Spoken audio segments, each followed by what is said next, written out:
এইটা হলো মসজিদে বনি হারাম। মসজিদে বনি হারাম, এটাতে নবীজি নামাজ পড়িয়েছেন এই জায়গায়।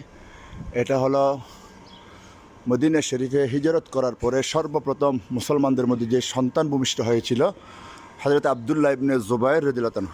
হজরতে আবদুল্লাহ ইবনে জুবাইর রাদিয়াল্লাহু তাআলার বাড়ি, ওনার বাড়ির উপরে এই মসজিদটা নির্মাণ করা হয়েছে। হজরতে আবদুল্লাহ ইবনে জুবাইর রাদিয়াল্লাহু তাআলার বাড়ির উপর এই মসজিদে মরি হারাম এটা হলো, এবং হযরত আবদুল্লাহ ইবনে জুবাইর রাদিয়াল্লাহু আনহুর বাড়ি।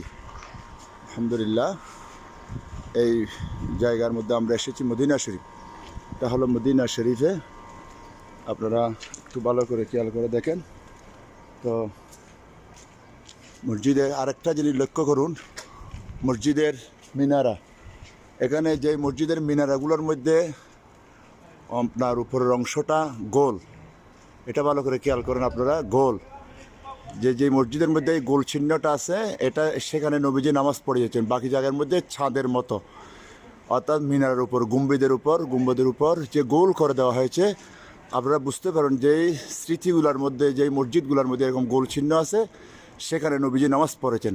এটাই সৌদি গভর্নমেন্ট মানুষকে বুঝাবার জন্য এই চিহ্নটা দিয়েছেন গোল করে, অর্থাৎ এখানে নবীজি নামাজ পড়িয়েছেন। এটা হলো একটা সংকেত, এটা সুন্দর একটা সংকেত। এই গোল চিহ্নটা যেখানে দেখবেন মনে করেন নবীজি নামাজ পড়িয়েছেন। আলহামদুলিল্লাহ, দেখেন এটা হযরত আবদুল্লাহ ইবনে জুবাইর রাদিয়াল্লাহু তাআলা আনহুর